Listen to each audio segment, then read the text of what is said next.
여러분, 이렇게 많은 것들이 어그러지고 깨어지는 시대일수록 바른 교훈이 너무 중요하다. 성경이 뭐라고 말하나? 하나님의 말씀이 이 시대와 다르게 우리 보고 어떤 믿음을 가지라고 말씀하시나? 바른 교훈이 참 중요한데, 여러분, 그것만큼 소중한 주제가 뭐였냐면 그 바른 교훈에 합당한 삶이 어떤 것일까? 우리가 정말 말씀을 제대로 배운 사람이면 우리의 구체적인 삶의 자리에서 어떤 형태의 삶을 사는 것이 그 바른 진리를 믿는 사람들에게 합당한 삶의 모습인가? 바른 교훈만큼이나 합당한 삶은 어떤 것일까 하는 것이 중요하다. 이게 지금 2장 전체를 지금 지배하고 있는 주제 중에 하나입니다. 그죠? 우리는 이미 나이가 많이 드신 남자 성도들에게 합당한 삶은 어떤 것일까? 나이가 많은 여자 성도에게 합당한 것은 어떤 것일까? 나이가 상대적으로 젊은 여자 성도들은 어떤 것이 합당한 삶인가? 이런 것들을 쭉 봐왔죠. 그죠? 하나만 좀 생각해 보면 젊은 여자 성도들에게 꼭 필요한 합당한 삶이 어떤 것이었습니까? 남편을 사랑하고 자녀를 사랑하라, 이렇게 가르쳤습니다. 그죠?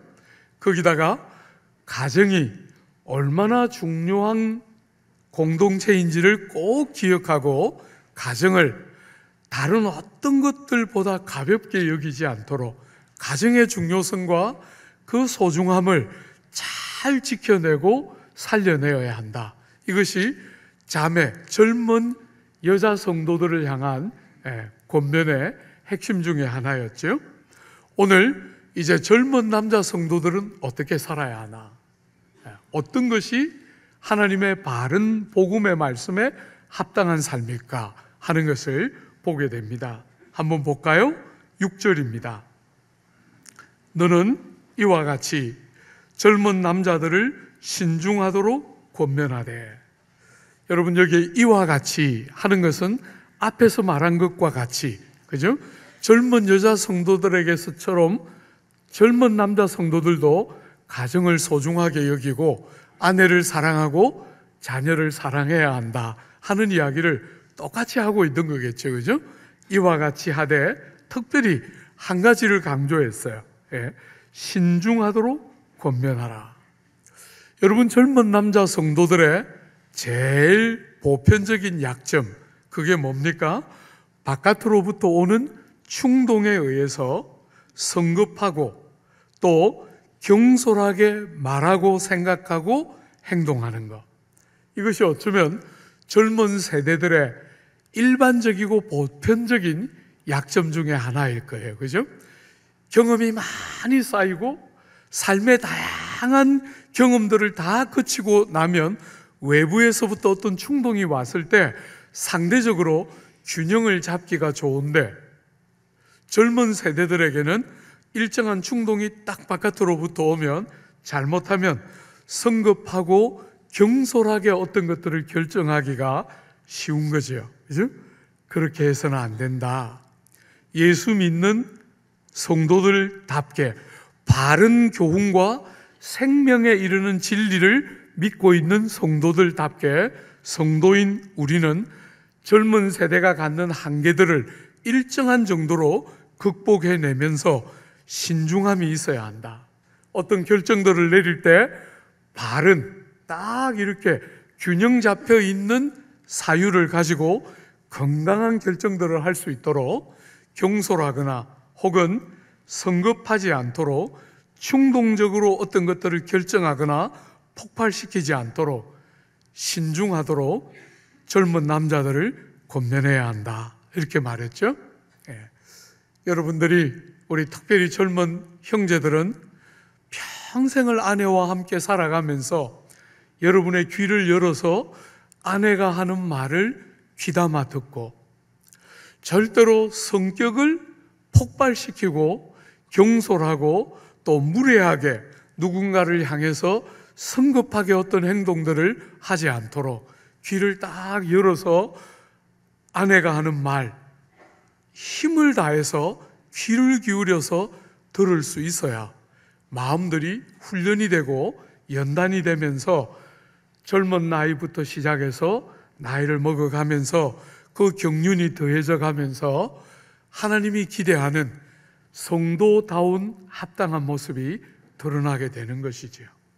사랑하는 여러분, 이렇게 젊은이들에게 특별히 오늘 바울이 권면하는 것은 디도를 향해서, 지도자인 디도를 향해서 본이 될 것을 권면하고 있어요.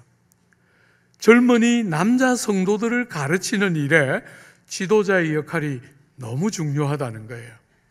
사랑하는 여러분, 어떤 면에서 저도 목회자로서 본이 되기를 요구받고 있지만 많은 한계를 저 안에서 보고 있기 때문에 약간은 자신 없는 두려움이 있어요.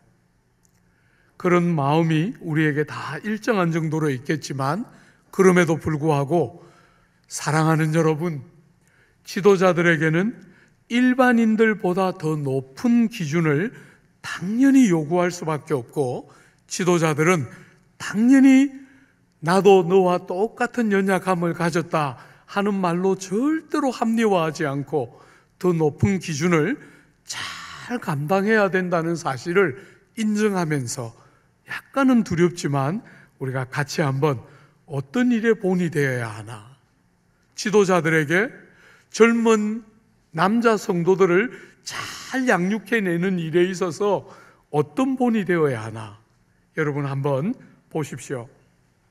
7절과 8절에 나와 있습니다. 범사에 내 자신이 선한 일의 본을 보이며 교훈에 부패하지 아니함과 단정함과 책망할 것이 없는 바른 말을 하게 하라. 여러분, 젊은 남자 성도들을 잘 길러내고 신중하게 삶을 살도록 돕는 일에 지도자들로부터 두 가지 중요한 본이 필요하다는 거예요. 첫 번째는 선한 일에 본을 보여야 한다는 거예요. 선한 일에 본을 보이고, 두 번째로 가르치는 일에 본을 보이는 이 두 가지 방법을 통해서 일꾼이 길러진다는 거예요. 사랑하는 여러분, 저는 개인적으로 우리 남서울교회의 3대 담임 목사로서 1대 우리 홍정길 목사님과 2대 이철 목사님까지는 어떤 면에서 한국 교회의 건강한 모델이 되고, 한국 교회가 남서울을 볼 때 저렇게 말씀에 충실하게 애써서 살아가려고 하는 교회가 있다. 그래서 많은 부분에 조국 교회를 향해서 건강한 기준이 뭔지를 드러내고 나타내는 것, 그게 그 두 분 목사님 세대의 중요한 역할이었을 거라고 생각해요. 저는 제가 섬기는 이 기간과 다음에 오시는 목회자는 다른 어떤 것보다 건강한 사람들을 많이 길러서 좋은 목회자들을 배출해내고 헌신된 평신도들을 배출해서 조국 교회의 질적인 변화들이 일어나게 하는 것이 우리 남서울이 해야 될 저희 시기의 중요한 부름 중에 하나다, 이렇게 생각해요. 사람을 제대로 길러내야 된다. 목회자들을 잘 길러내고 성도들을 잘 길러서 조국 교회 구석구석에 가는 곳마다 건강한 교회로의 회복이 일어나도록 하는 것이 지금 우리 시대의 남서울의 중요한 역할 중에 하나다, 저는 그렇게 보고 있어요. 사랑하는 여러분, 건강하게 사람을 길러내는 일, 그 일이 너무너무 중요한데 그 일은 어떻게 해야 사람을 우리가 건강하게 길러내는 것입니까? 말하자면 교훈과, 제대로 된 교훈과 행실의 본을 통해서.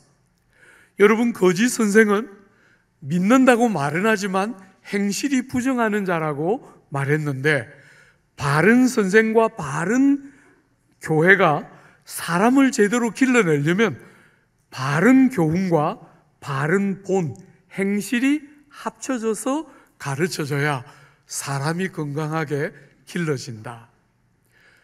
여러분, 귀로 듣는 것과 눈으로 보는 것이 조화를 가져야 그때 비로소 건강하고 헌신된 일꾼들이 길러져 나온다. 사랑하는 여러분, 가르침과 본으로, 바른 가르침과 선한 일의 본으로 사람들을 길러낼 때 사람이 건강하게 길러지고, 그렇게 길러져야 우리 교회가 이 시대에 우리에게 기대하는 역할을 우리가 감당하게 된다. 사랑하는 여러분, 첫 번째 한번 생각해 볼까요? 사람을 기르는 중요한 일에 선한 일의 본이 되는 것이죠. 그죠? 누군가를 보면서 듣기만 하는 것이 아니라 누군가를 보면서 배우는 것이죠. 사실 이것은 제일 강력한 교훈 중에 하나라 할 수 있겠죠. 그죠? 나도 저 사람처럼 되고 싶어.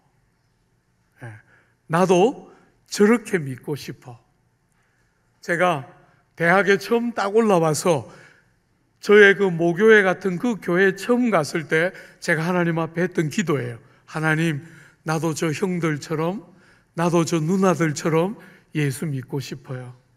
제 생에 처음 그런 기도했어요. 교회를 가보니까 별난 사람들도 참 많고 마음 다칠 일도 무수하게 많았는데, 그 교회를 가서 처음으로 형들을 보면서, 누나들을 보면서 하나님, 저도 저 사람들처럼 믿고 싶어요 하는 말이 저절로 나왔어요.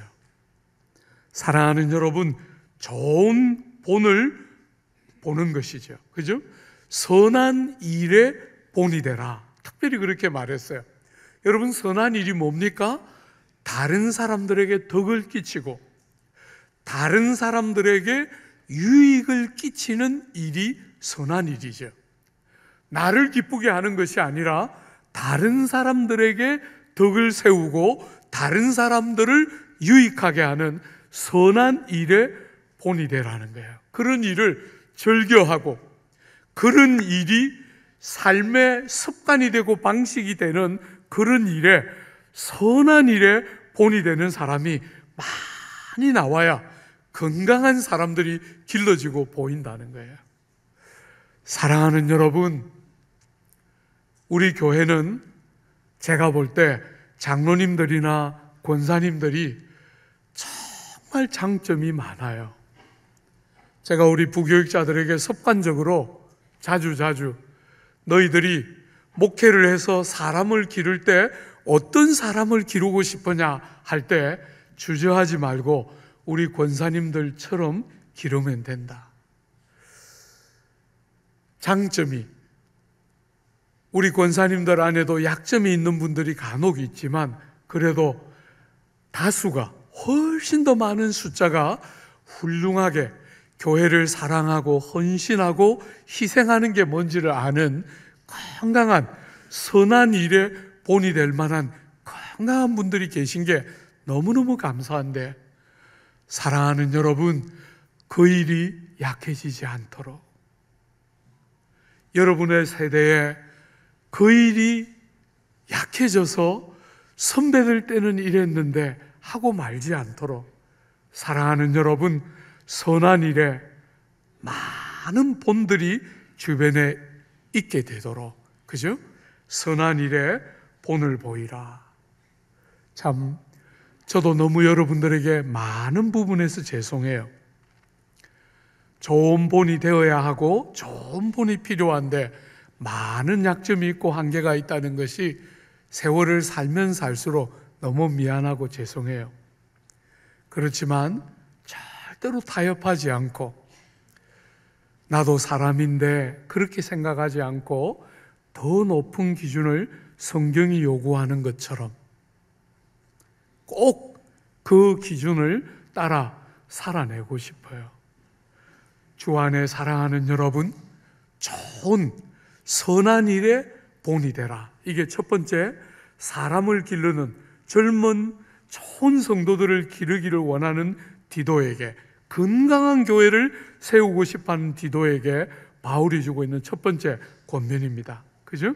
두 번째, 여러분, 바른 교훈을 가르침으로 사람을 길러내는데, 특별히 젊은 좋은 성도들이 길러져야 하는데, 오늘 이 바른 교훈에는 세 가지 중요한 특징이 본문에 드러나 있어요. 우리가 그 세 가지 중요한 특징을 동기, 내용, 방법이라는 세 가지로 우리가 고찰해 볼 수 있을 것 같아요. 그죠? 바른 말을 하게 해야 하는데, 바른 교훈에 근거한 바른 말을 하게 해야 하는데, 그 바른 교훈이 세 가지 특징을 갖고 있다는 거예요. 동기는 어떤 동기가 있습니까? 한번 보십시오. 여러분, 7절 하반절부터 보면 교훈을 가르칠 때 교훈에 부패하지 않아야 한다. 여러분, 첫 번째 바른 교훈의 특징은 부패하지 않은 교훈이에요.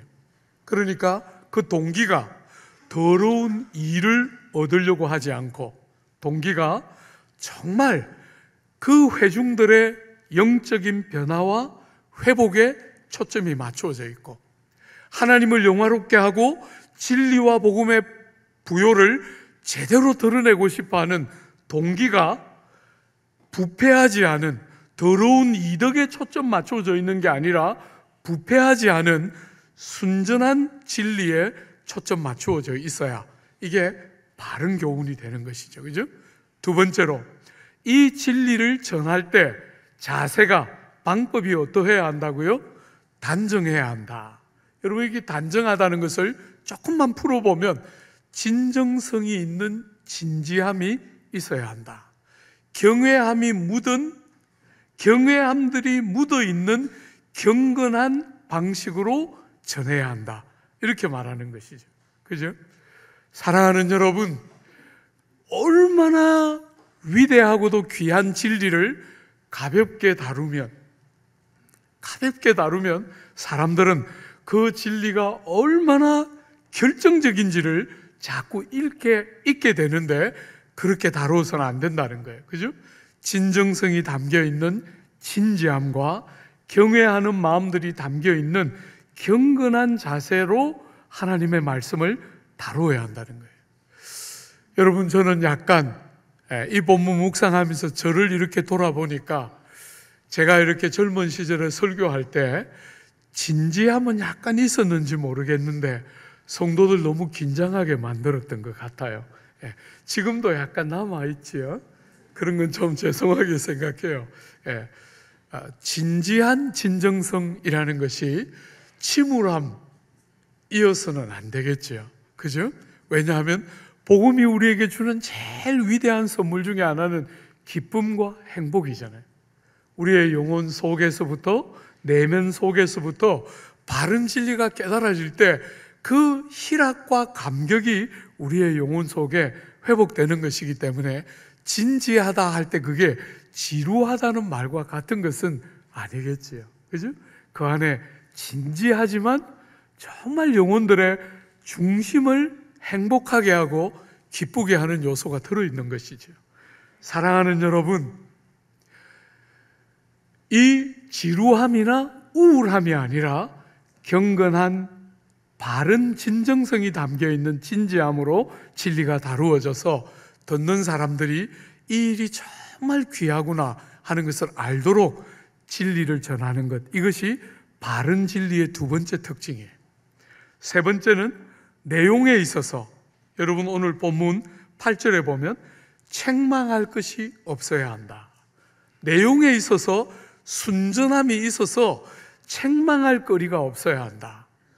여러분, 교회는 2000년 동안 모든 시대에 지역과 시대가 달랐음에도 불구하고 교회를 교회라고 부르고 성도를 성도라고 부를 때 동일한 고백하는 진리가 있었어요.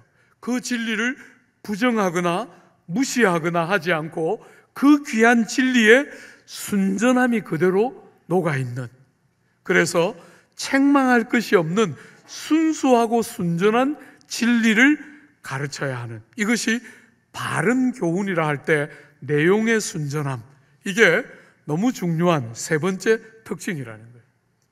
우리가 이제 다음 주에 보겠지만, 여러분, 이 바른 진리, 이 순전한 하나님의 은혜의 진리가 여러분과 저에게 딱 올 때 제일 중요한 특징 중에 하나는 은혜입니다. 은혜.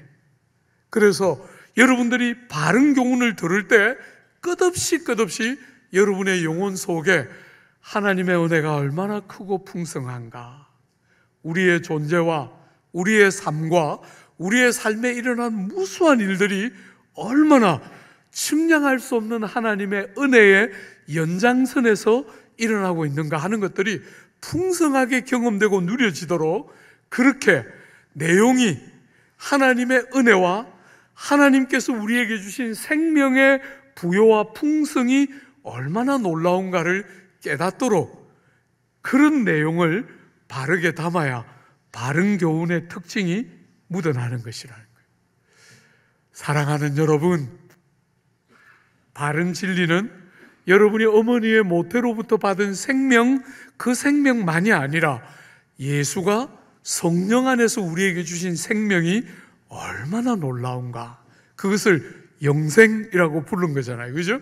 그 영생이 얼마나 참되고 풍성한가 하는 것들을 깨닫도록, 알도록, 누리는 것이 어떤 것인지를 알도록 도와야 그게 정말 제대로 된 가르침의 내용이라 할 수 있는 거죠.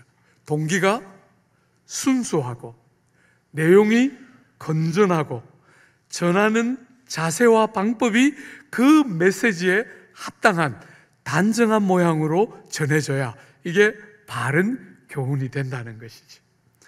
사랑하는 여러분, 왜 이렇게 해야 되지요?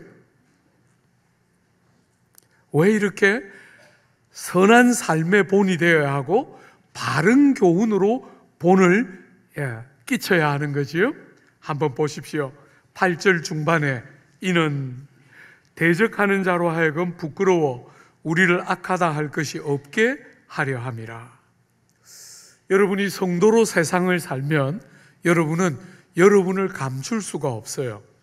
우리는 등잔 위에 있는 등잔대 위에 있는 등잔처럼, 저 산 위에 있는 동네처럼 우리는 우리를 감출 수가 없어요.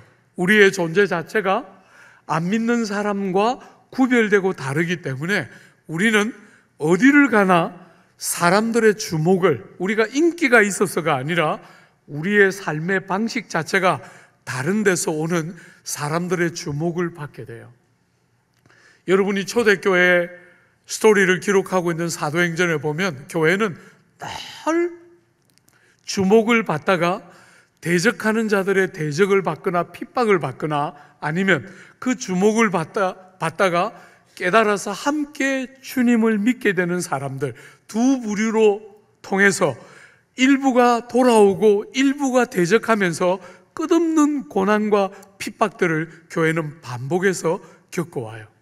그럴 때 여러분들의 가르침이 바르고 여러분들의 삶이 선한 삶의 본이 되어서 그렇게 대적하는 사람들이 대적을 그만둘 뿐 아니라 부끄러워하도록 여러분들을 본받고 살도록 그렇게 여러분과 저의 삶이 그렇게 되어야 한다는 거예요.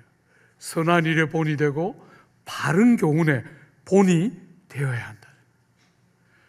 사랑하는 여러분, 저는 늘 조국 교회에서 성도들이 기도할 때 하나님이 얼마나 아름다운가, 예수를 통해서 우리에게 주신 선물과 복이 얼마나 넘쳐나고 부요하고 그 일이 우리의 일상의 삶에도 얼마나 구체적으로 다양한 방식으로 경험되는지 그런 이야기를 많이 하나님 앞에 쏟아내고, 그럼에도 불구하고 그 모든 선물과 은혜에 우리가 너무나 부적절한 허물 많고 연약하고 죄인인 그 죄에 대한 고백이 충분히 하나님이 베푸신 은혜를 고백하고 그 은혜를 다 고백하고도 모자라는데 그 은혜를 생각하면 생각할수록 너무나 우리의 삶이 우리가 하나님 앞에 자격 없는 것이 깨달아져서 우리의 죄를 더 깊이 보고 하나님 앞에 우리를 토설하는 그런 기도들이 더 많아지기를, 너무나 많은 기도가 시작하자마자 회개로 달려가는 그런 기도 말고, 기도하자 하나님을 향한 무수한 감사와 고백들이 묻어나고, 그런 것 다음에 그 무수한 고백과 하나님을 향한 감사가 정말 은혜 때문에 얼마나 부족한 우리에게 거저 주셨는가 하는 것들이 깨달아지면 깨달아질수록 더 우리의 무가치함과 무자격함이 많이 깨달아지고 고백되는 그런 은혜가 있을 때 세상이 우리를 보면서 대적하기를 부끄러워하게 되는 은혜가 있을 것이다. 그런 일들을 기대하게 돼요. 두 번째로, 여러분, 종들도 가르쳐야 하는데 우리가 사는 오늘 시대는 종들이 없잖아요, 그죠? 그래서 이 종들은 누구일까? 여러분, 이 시대의 종들은 모든 경제 활동의 주체들이에요. 종들이 대부분의 노역과 고역을 다 감당하면서 로마 사회가 지탱되는 모든 경제 활동의 핵심은 종들이 주되게 했던 것이에요. 그러니까 오늘 우리의 개념으로 이 종이라는 개념을 바꾸면 피고용인이라고 생각하면 틀림없겠죠. 그죠? 여러분들이 회사에 취직이 되어서 그 회사를 일을 하고 피고용인으로 삶을 살 때 그런 피고용인의 삶에 합당한 삶은 어떤 것일까? 예수 믿는 사람으로서 여러분과 제가 일터에서 고용되어서 살 때 어떻게 사는 것이 예수 믿는 사람다울까 하는 문제의식을 갖고 이 본문을 보면 되겠죠. 여러분, 조국 교회나 사회가 여러 연약함이 있지만 우리는 식민지를 겪었고 우리는 내전을 겪었던 민족이기 때문에 우리나라가 아주 중요한 순간에 건강한 직업윤리라는 것이 뭔지를 세울 수 있는 기회가 없이 바로 자본주의라는 것에 너무 쉽게 쓱 다가갔기 때문에 지금도 너무나 많은 부분에 직업윤리가 뭔가가 건강하게 안 세워져 있어요. 여러분, 과거에 우리가 식민지 밑에서 살 때는 열심히 일하면 그 침략 국가를 유익하게 하는 거니까 열심히 일하고 정직하게 뭔가를 하는 것이 중요한 게 아닌 시절이 있었기 때문에 많은 윤리가 어그러지는 과정을 우리는 겪어왔어요. 사랑하는 여러분, 이제는 성도로서 하나님을 믿는 사람으로서 우리가 일터에서 어떻게 살고 그런 건강한 성도들의 직업윤리가 조국 사회 구석구석에 좀 흘러가야 되는 것이 여러분과 저희이기 때문에 그런 문제의식을 가지고 이 본문 한번 보십시오. 종들에게 어떻게 해야 한다고 합니까? 8절입니다. 종들은 자기 상전들에게 범사에 순종하여 기쁘게 하고 거슬러 말하지 말며 훔치지 말고 오히려 모든 참된 신실성을 나타내게 하라. 여러분, 종들에게 4가지가 요청이 되고 있습니다. 4가지. 첫 번째는 순종하여 기쁘게 하라 입니다. 그죠? 순종하여 기쁘게 하는 것. 두 번째는 거슬러 말하지 않는 것입니다. 앞에서는 순종하는 채 하는데, 주인을 공경하는 채 하는데 뒤로 돌아서서 험담을 하고 말을 만들어내는 그런 어리석은 일 해서는 안 된다는 거예요. 셋째로, 훔치지 말고 주인의 것을 도둑질하지 말고, 넷째로 참된 신실함을 나타내게 하라. 여러분, 첫 번째부터 한번 생각해 볼까요? 순종하여 기쁘게 하라, 이렇게 말했어요.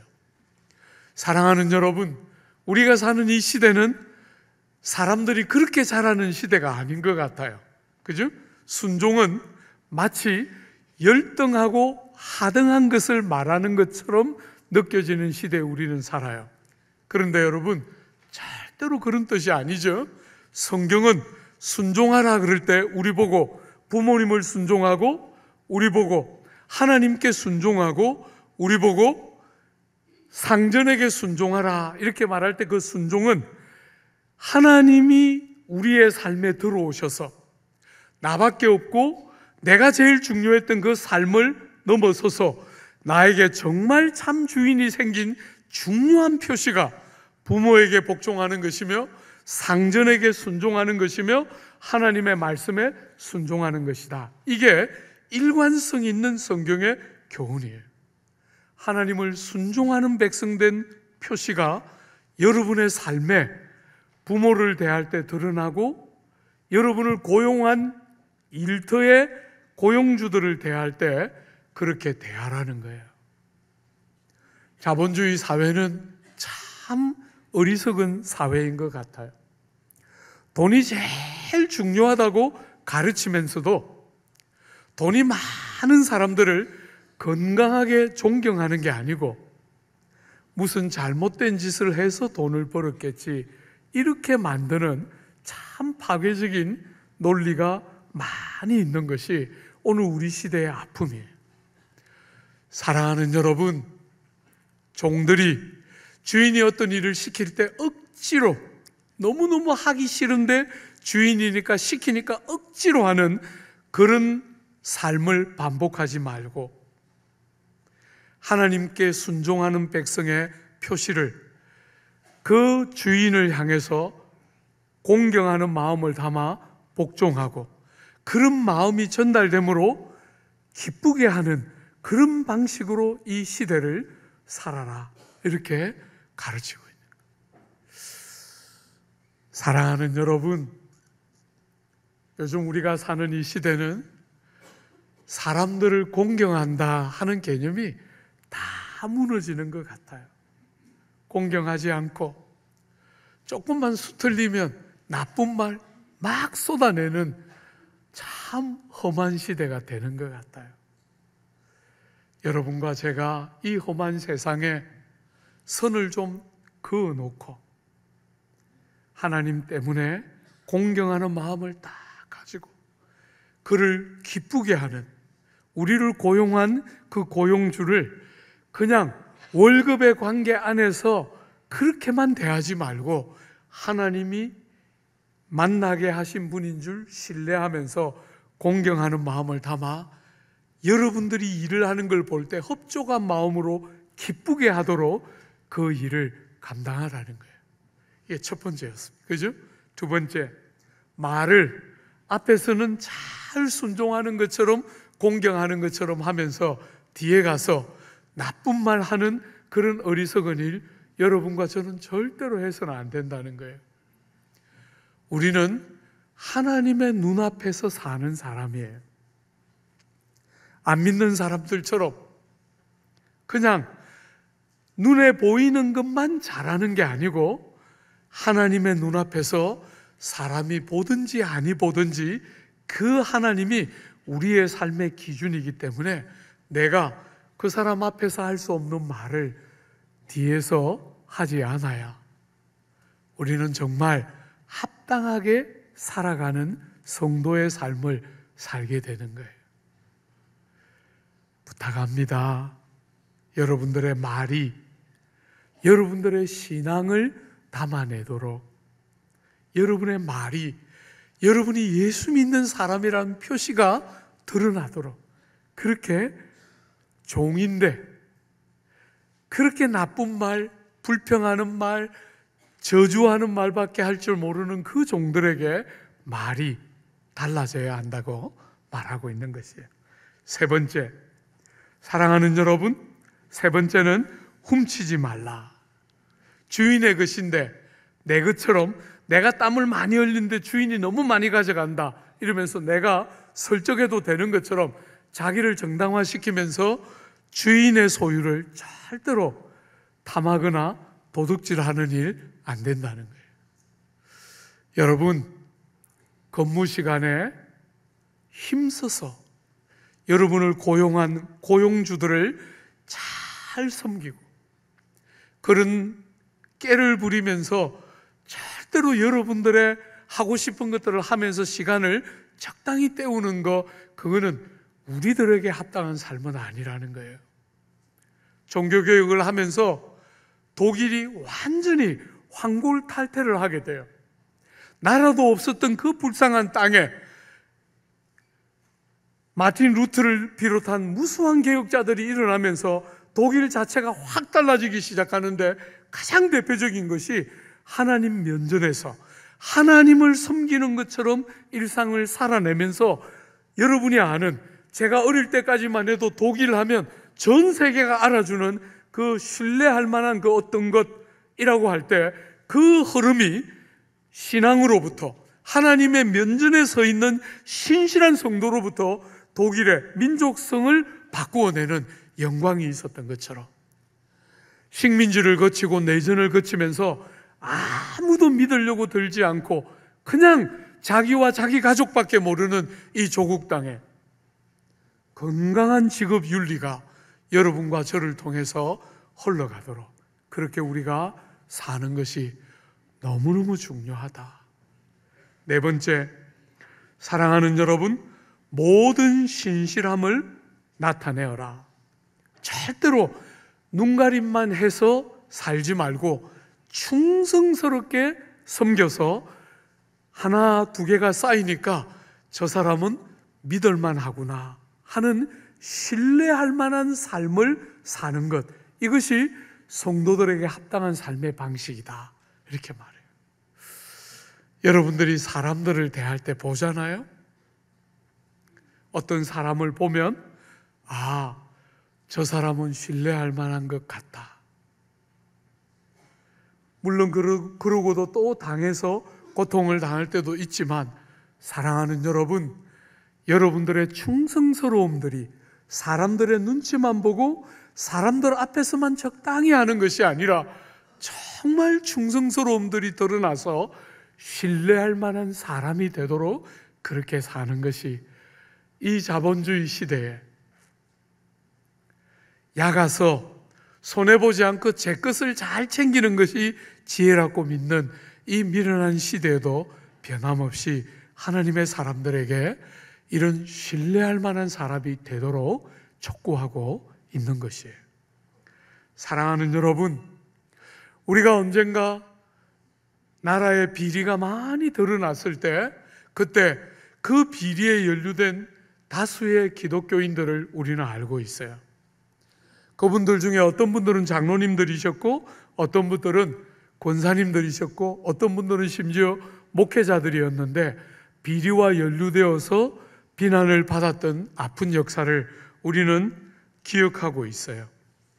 사랑하는 여러분, 신앙 고백은 굉장히 정통적이고 아주 복음적인 것 같은데, 정말 자기 이익에 너무 민감한 우리는 그런 어리석음을 오랫동안 반복해 왔어요. 이제 끊어내야 할 때입니다. 이제 우리가 믿는 바에 합당하게 사는 그런 삶이 드러나야 할 때예요. 여러분과 제가 이렇게 살면, 종들이 이렇게 살 때 어떤 일이 있다고 이야기합니까? 여러분 10절에 하반절 한번 보십시오. 이는 하고 나오죠? 우리 한번 같이 읽어볼까요? 이는 범사에 우리 구주 하나님의 교훈을 빛나게 하려 함이라. 여러분, 재밌게도 오늘 이 1절부터 시작해서 10절까지 각 연령에 맞는 성도들에게 합당한 삶이 어떤 것인가를 쭉 말했는데, 이유가 있었어요. 그죠? 3번이나 이유가 나왔는데, 그 이유의 중요한 포인트가 뭐냐면 하나님의 진리의 바른 교훈이에요. 오늘 본문에도 종들이 이렇게 살 때 어떤 일이 있다고요? 하나님의 구주, 하나님의 교훈을 빛나게 하기 위한, 하나님의 진리의 말씀, 우리가 사랑하고 우리가 믿는 이 진리의 말씀이 누가? 종이 제대로 성도답게 살아줄 때 바로 그것이, 그 하나님의 교훈이 빛나게 되는 일이 일어난다는 거예요. 여러분, 세상은, 종들은 주목도 안 했을 거예요. 세상은 왕들과 영웅과 호글과 장군과 성공한 사람과 능력 있는 사람, 그 사람들에게밖에 주목하지 않을 텐데, 놀랍게도 성경은 종들이 하나님의 말씀을 따라 합당하게 살아가기 시작하자 어떤 일이 있다고요? 하나님의 진리가 빛나게 되는 영광이 있다는 거예요. 이게 기독교예요. 사랑하는 여러분, 많은 사람들이 내 하나 이렇게 사는 게 무슨 의미가 있습니까? 이렇게 말하지만 기독교는 그렇게 말하지 않아요. 종 하나가 그렇게 살기 시작해도 하나님의 교훈이 빛나기 시작한다는 거예요. 여러분, 여기 빛난다 하는 말이 무슨 뜻이냐면, 보석들이 보석함에 들어있으면 빛이 안 나잖아요. 빛이 가려져 있잖아요. 그죠? 그 보석의 함에 들어있던 보석들을 쭉 진절대에 진열해서 사람들이 다 볼 수 있도록 진열하니까 어떤 일이 생겨요? 보석의 아름다움과 그 가치로움이 다 드러나 보이는 것, 이게 빛나게 하다라는 말의 의미예요. 진열해서, 보석들을 쫙 진열해서 그 아름다움과 가치로움이 그대로 다 보이도록 하는 것, 이게 빛나게 하다라는 단어의 뜻이에요. 사랑하는 여러분, 종 하나가 그렇게 살기 시작하자 아무도 주목하지 않는 것 같은데도 하나님의 교훈과 진리가 원래 가지고 있는 보석 같은 아름다움과 가치로움을 쫙 드러내면서 사람들의 눈에 보이게 하는 것, 그게 합당하게 성도들이 살아가기 시작할 때 일어나는 일 중에 하나라는 거예요. 여러분이 일상에서 내어뱉는 사소한 말 한마디, 아무도 보는 사람이 없는 장소에서 기본을 제대로 지키며 사는 행동 하나, 여러분이 소비를 하고 여러분이 직장을 선택하는 사사로워 보이는 그 일들에 성도다움이 묻어나고 할 때, 사랑하는 여러분, 생명의 말씀이, 우리가 믿고 우리를 우리 되게 하는 복음과 하나님의 진리가 그렇게 보석이 쫙 진열되어서 가치로움과 아름다움이 그대로 드러나서 빛나게 되는 영광이 있다는 거예요. 이것을 한 가지만 하나 초점을 맞춰 볼까요? 여러분과 제가 우리의 성도다움에 합당하다 할 때 여러 가지가 있겠지만 하나에만 초점을 딱 좀 맞춰 보면 사랑일 거라고 저는 생각해요. 사람을 사람답게 만들고 생명을 생명답게 만드는 핵심은 사랑에 있는 것인데, 이 사랑은 세상이 말하는 이기적이고 계산적인 사랑 말고, 여러분, 우리가 예수 믿기 전에 우리는 세상과 똑같이 자기중심적인 이기적이고 전부 계산해서 하는 이기적이고 계산적인 사랑을 우리는 하고 살았는데, 아들 하나님이 자기를 다 비워서 사람의 몸을 입고 이 땅에 오셨다. 아버지 하나님이 아들 하나님도 하나도 아까워하지 않으시고 우리를 위하여 다 이 땅에 내어주셨다. 이렇게 말할 때 우리는 비로소 사랑을 배우는 거죠. 이기적이고 계산적인 사랑이 아니라 자기를 비우고 자기를 내어주고 가장 소중한 것을 깨뜨리고 희생하는, 내어주고 비우는 사랑의 핵심을 배우게 되는 거예요.